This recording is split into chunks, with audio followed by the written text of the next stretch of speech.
नमस्कार अनि हार्दिक स्वागत छ एनआरएस ब्लगमा।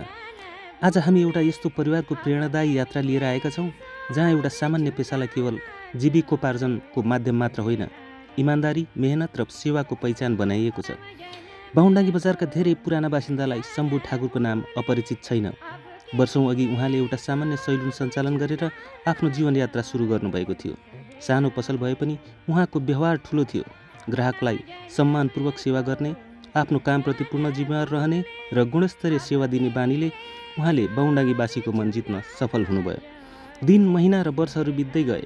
मेहनतले उहाँलाई समाजमा एउटा असल नाई मात्र होइन, इमान्दार र विश्वासिलो व्यक्तिका रूपमा चिनायो। समयसँगै उमेरले विश्राम लिनुपर्ने अवस्था आयो। त्यसपछि उहाँ आफ्नो जन्मभूमि भारतको बिहार फर्किनुभयो, जहाँ अहिले उहाँ रिटायर्ड जीवन बिताइरहनु भएको छ। तर एउटा असल व्यक्तिले रोपेको संस्कार र सिप कहिले हराउँदैन। त्यसलाई उहाँका छोराहरूले अझ सुन्दर ढङ्गले अघि बढाइरहेका छन्। जेठा छोरा सुनिल ठाकुरले विवाहको पेसालाई आधुनिक रूप दिँदै बाहुनडाङ्गी बजारमै सुनिल हेयर कटिङ सैलुन सञ्चालनमा गरिरहनु भएको छ। समयअनुसार नयाँ प्रविधि, आकर्षक सजावट, सफा वातावरण र ग्राहक मैत्री सेवाको कारण यो सैलुन छोटो समयमै धेरैको विश्वास जित्न सफल भएको छ। यहाँ आउने प्रत्येक ग्राहकलाई उत्कृष्ट सेवा प्रदान गर्ने उद्देश्यका साथ सुनिल निरन्तर लागिरहनु भएको छ। यस सफल यात्रालाई अझ फराकिलो बनाउने उद्देश्यले भाइ अनिल ठाकुरसँग मिलेर मेचीनगर 2 बौद्ध मोडमा Sunil hair cutting AC salon सञ्चालनमा ल्याइएको छ।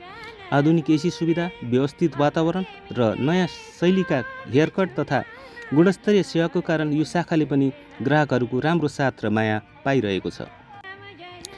तर यी दुई दाजुभाइको सफलताको सबैभन्दा सुन्दर पक्ष के हो भने उनीहरू आफ्नो सफलताको श्रेय आफैलाई होइन, आफ्ना बुबा शम्भु ठाकुरलाई दिन्छन्। उनीहरू भन्छन्, आज हामी जे छौँ त्यो बुबाले सिकाउनु भएको मेहनत, इमान्दारी र अनुशासन र ग्राहकप्रतिको सम्मानकै कारण सम्भव भएको हो। वास्तवमा एउटा बुबाले आफ्नो पसिनाले सुरु गरेको यात्रालाई छोराहरूले नयाँ सोच, नयाँ प्रविधि र नयाँ उत्साहका साथ अझ उचाइमा पुर्याइरहेका छन्।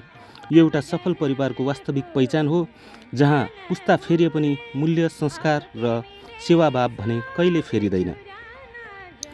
आज सुनिल हेयर कटिङ सैलुन र Sunil hair cutting AC salon केवल व्यापारिक संस्था मात्र होइनन्, ती शम्भु ठाकुरको जीवनभरको मेहनत, सङ्घर्ष र समर्पणका जीवित उदाहरण बनेका छन्।